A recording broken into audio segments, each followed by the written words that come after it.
Bayangkan begini, bulan Juli baru saja dimulai, tapi entah kenapa uang belanja bulanan Anda terasa lebih cepat habis dari biasanya.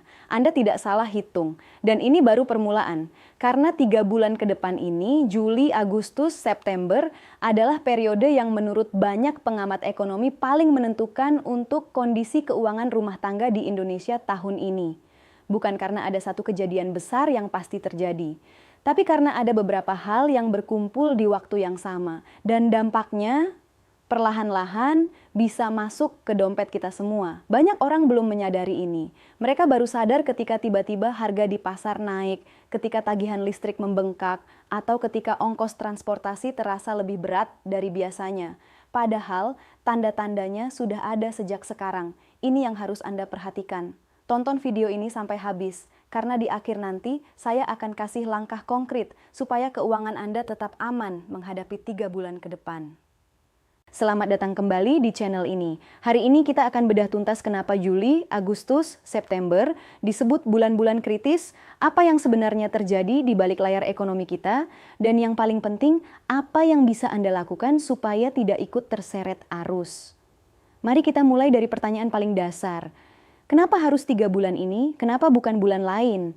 Pertama, Juli. Ini adalah bulan tahun ajaran baru. Jutaan keluarga di Indonesia dari Sabang sampai Merauke harus mengeluarkan uang untuk seragam, buku, sepatu, tas, sampai uang pangkal sekolah atau kuliah.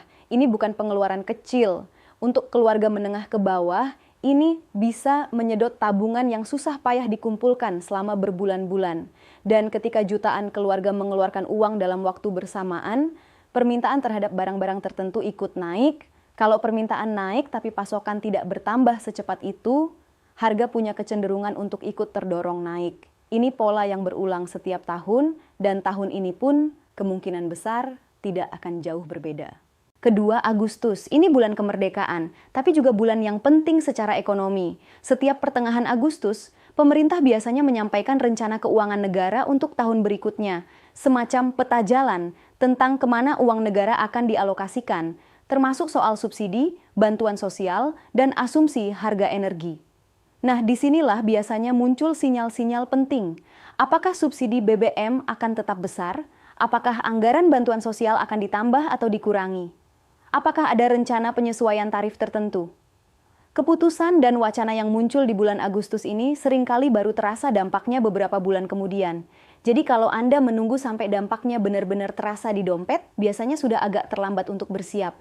Ketiga, September. Bulan ini sering jadi titik evaluasi. Pemerintah dan lembaga seperti Bank Indonesia biasanya mengecek ulang apakah target-target ekonomi yang dipasang di awal tahun masih realistis atau perlu disesuaikan. Di sisi lain, September juga rawan terhadap gejolak dari luar negeri. Harga minyak dunia, nilai tukar rupiah, sampai ketegangan geopolitik di berbagai belahan dunia. Kombinasi evaluasi domestik dan tekanan global inilah yang membuat September jadi bulan yang penuh ketidakpastian. Jadi, kalau digabungkan, Juli adalah bulan pengeluaran besar dari sisi rumah tangga. Agustus adalah bulan sinyal kebijakan dari pemerintah. September adalah bulan ujian, apakah semua rencana itu bertahan atau goyah. 3 bulan ini saling berkaitan, seperti 3 mata rantai yang menentukan arah ekonomi kita sampai akhir tahun. Sekarang, mari kita bicara lebih dalam soal bagaimana semua ini bisa benar-benar masuk ke kehidupan sehari-hari Anda. Coba bayangkan sebuah keluarga, sebut saja namanya Bu Wati. Saya perlu jujur di sini, Bu Wati bukan satu orang yang benar-benar ada. Dia adalah gambaran gabungan dari banyak cerita keluarga Indonesia yang saya buat supaya Anda lebih mudah membayangkan dampaknya secara nyata. Bu Wati seorang ibu rumah tangga di sebuah kota kecil. Suaminya bekerja sebagai sopir angkutan umum. Setiap bulan mereka harus mengatur uang untuk 5 kebutuhan utama. Sembako, bahan bakar untuk kendaraan suaminya, listrik rumah, ongkos transportasi anak-anak ke sekolah, dan kebutuhan rumah tangga lainnya seperti sabun, gas, dan perlengkapan dapur. Sekarang bayangkan, kalau harga beras, minyak goreng, atau cabai naik sedikit saja, katakanlah karena pasokan dari daerah penghasil terganggu cuaca, atau karena biaya distribusi naik, itu langsung kerasa di meja makan Bu Wati. Anak-anaknya makan dari piring yang sama, tapi isinya jadi lebih sedikit, atau kualitasnya diturunkan supaya uang tetap cukup. Lalu BBM. Suami Buwati bergantung pada bahan bakar untuk mencari nafkah setiap hari. Kalau harga BBM subsidi naik, ongkos operasional dia naik. Tapi dia tidak bisa serta-merta menaikkan ongkos ke penumpang, karena penumpangnya juga orang-orang dengan kondisi ekonomi yang sama. Jadi yang terjadi, penghasilan bersihnya yang tergerus. Listrik juga sama. Kalau ada penyesuaian tarif atau kalau subsidi listrik untuk rumah tangga tertentu diperketat persyaratannya, keluarga seperti Buwati bisa tiba-tiba kehilangan keringanan yang selama ini mereka andalkan, hanya karena urusan administrasi data kependudukan yang belum diperbarui. Ini poin penting. Banyak orang belum menyadari bahwa subsidi listrik untuk rumah tangga sekarang dievaluasi ulang secara berkala. Dan kalau data Anda tidak sesuai, status penerima subsidi bisa berubah tanpa Anda sadari. Lalu transportasi. Kalau biaya bahan bakar dan suku cadang naik, ongkos angkutan umum, ojek online, sampai pengiriman barang juga ikut terdorong naik. Ini dampaknya menyebar kemana-mana. Bukan cuma ke orang yang naik kendaraan, tapi juga ke harga barang yang diantar pakai kendaraan itu. Dan terakhir, kebutuhan rumah tangga sehari-hari. Sabun, gas LPG, perlengkapan dapur, semua barang ini melewati rantai distribusi yang panjang. Begitu ada kenaikan biaya di salah satu titik rantai itu, entah di pabrik, di distributor, atau di ongkos kirim, ujung-ujungnya yang menanggung adalah konsumen di kasir terakhir, yaitu kita. Sekarang, ini bagian yang sering disalahpahami banyak orang. Kenaikan harga itu tidak selalu langsung terasa begitu sebuah kebijakan diumumkan, ada jeda waktu. Kadang beberapa minggu, kadang beberapa bulan. Kenapa begitu? Karena barang yang ada di rak toko sekarang, sebagian besar dibeli oleh pedagang dengan harga lama. Jadi mereka belum buru-buru menaikkan harga jual sampai stok lama habis dan mereka harus membeli stok baru dengan harga yang sudah berubah. Itu sebabnya kalau ada kebijakan atau gejolak harga di bulan Agustus, dampaknya baru benar-benar terasa di kantong kita di bulan September atau bahkan Oktober. Inilah kenapa video ini penting ditonton sekarang, bukan nanti. Karena kalau Anda menunggu sampai harga benar-benar naik di depan mata, Anda sudah kehilangan waktu untuk bersiap-siap. Sekarang, mari kita bahas kenapa hal-hal yang terjadi jauh di luar Indonesia bisa ikut menentukan harga di warung dekat rumah Anda. Indonesia, suka tidak suka, terhubung dengan ekonomi dunia.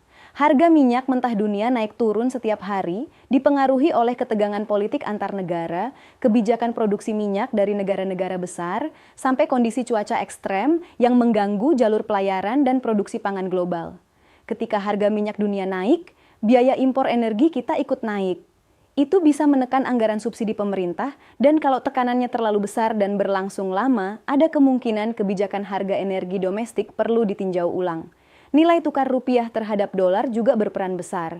Banyak bahan baku industri kita, mulai dari gandum untuk roti dan mie instan, sampai bahan kimia untuk pupuk, masih harus diimpor.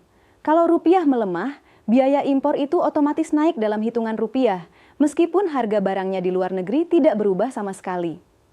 Belum lagi gangguan rantai pasok global, seperti keterlambatan kapal kargo, kelangkaan kontainer, atau konflik di jalur pelayaran penting dunia. Semua ini terdengar jauh dan tidak ada hubungannya dengan kita, tapi sebenarnya semua ini bisa menambah biaya pada setiap tahap pengiriman barang sampai ke tangan kita. Saya perlu jujur di sini, saya tidak bisa memastikan secara pasti apa yang akan terjadi di pasar global 3 bulan ke depan. Tidak ada orang yang bisa memastikan itu 100%, termasuk para ekonom profesional sekalipun. Yang bisa kita lakukan adalah memahami polanya, supaya kita tidak kaget kalau sesuatu terjadi, dan supaya kita sudah punya rencana cadangan sejak sekarang. Lalu, apa yang biasanya dilakukan pemerintah menghadapi tekanan seperti ini? Yang pertama, kebijakan subsidi energi. Pemerintah sejauh ini sudah menegaskan komitmennya untuk menjaga harga BBM bersubsidi tetap stabil sampai akhir tahun, sebagai upaya melindungi daya beli masyarakat di tengah ketidakpastian global. Ini kabar yang melegakan, tapi perlu diingat, komitmen seperti ini bisa dievaluasi ulang kalau tekanan dari luar terlalu besar dan berlangsung terlalu lama. Jadi jangan langsung merasa aman 100%, tetap pantau perkembangannya. Yang kedua, bantuan sosial atau bansos. Program-program seperti bantuan langsung tunai, subsidi listrik untuk rumah tangga tidak mampu, sampai bantuan pangan masih terus berjalan. Tapi ada catatan penting, verifikasi data penerima sekarang jauh lebih ketat. Data kependudukan, status ekonomi, sampai kondisi rumah tangga dievaluasi ulang secara berkala. Artinya, kalau selama ini Anda menerima bantuan tertentu, jangan anggap itu otomatis akan terus mengalir. Pastikan data Anda selalu diperbarui di sistem yang berlaku di daerah Anda, supaya tidak tiba-tiba kehilangan hak yang seharusnya Anda dapatkan. Yang ketiga, operasi pasar dan stabilisasi harga pangan. Ketika harga komoditas tertentu seperti beras, minyak goreng, atau cabai mulai bergejolak, pemerintah biasanya turun tangan dengan menggelontorkan stok ke pasar atau bekerja sama dengan daerah penghasil untuk memperlancar distribusi. Langkah ini bisa meredam kenaikan harga, tapi efektivitasnya tergantung seberapa cepat respons di lapangan. Sekarang pertanyaannya, dengan semua informasi ini, apa yang sebaiknya Anda lakukan sebagai individu atau kepala keluarga supaya tidak terlalu terdampak? Pertama, buat anggaran yang jelas untuk 3 bulan ke depan. Pisahkan dengan tegas mana yang kebutuhan pokok dan mana yang sebenarnya bisa ditunda. Kalau Juli berat karena biaya sekolah, coba kurangi pengeluaran di kategori yang tidak mendesak, supaya keuangan tetap seimbang. Kedua, kalau memungkinkan, mulai sisihkan dana darurat sekarang, sekecil apapun jumlahnya. Dana darurat ini fungsinya seperti jaring pengaman, kalau tiba-tiba ada kenaikan harga yang tidak terduga di bulan-bulan mendatang. Ketiga, hindari berutang untuk kebutuhan konsumtif yang sebenarnya bisa ditunda. Di masa-masa ketidakpastian seperti ini, utang konsumtif justru bisa jadi beban tambahan yang berat, apalagi kalau ada kenaikan harga di waktu bersamaan. Keempat, perbarui data Anda di program bantuan sosial yang Anda ikuti, kalau memang Anda berhak menerimanya. Jangan tunggu sampai bantuan terhenti baru sibuk mengurus. Kelima, belanja dengan bijak. Bandingkan harga di beberapa tempat, manfaatkan promo dari sumber resmi, dan hindari membeli dalam jumlah berlebihan hanya karena panik atau termakan isu yang belum jelas kebenarannya. Panic buying justru bisa memperburuk kelangkaan dan mendorong harga naik lebih cepat. Keenam, ikuti informasi dari sumber resmi seperti Badan Pusat Statistik, Bank Indonesia, dan kementerian terkait. Jangan mudah percaya pada informasi yang viral di media sosial tanpa Anda cek kebenarannya terlebih dahulu. Karena di masa-masa seperti ini, hoax soal kenaikan harga atau kelangkaan barang biasanya ikut bermunculan dan justru memperkeruh keadaan. Sekarang, mari kita kembali ke pertanyaan besar tadi. Apa yang sebenarnya akan terjadi di bulan Juli, Agustus, September ini? Jujur, tidak ada yang bisa memastikan 100%. Tapi yang bisa kita pastikan adalah 3 bulan ini akan jadi periode penting yang menentukan arah ekonomi rumah tangga kita sampai akhir tahun. Keputusan yang diambil pemerintah di bulan Agustus, pergerakan harga di pasar global, sampai cara kita masing-masing mengatur keuangan, semuanya akan saling memengaruhi. Yang membedakan orang yang tetap tenang dan orang yang panik nanti, bukan soal siapa yang lebih beruntung, tapi soal siapa yang lebih dulu bersiap. Dan sekarang, Anda sudah jadi salah satu orang yang tahu lebih awal. Kalau video ini membantu Anda memahami apa yang sedang terjadi, jangan simpan sendiri. Bagikan ke keluarga dan teman-teman Anda, supaya mereka juga bisa bersiap dari sekarang. Tekan tombol like supaya video ini menjangkau lebih banyak orang yang membutuhkannya. Dan jangan lupa subscribe channel ini, serta nyalakan lonceng notifikasi, karena saya akan terus memantau perkembangan 3 bulan ke depan ini, dan akan saya update langsung ke Anda begitu ada informasi baru yang penting. Karena di masa-masa seperti ini, informasi yang tepat waktu bisa jadi penyelamat keuangan keluarga Anda. Sampai jumpa di video berikutnya.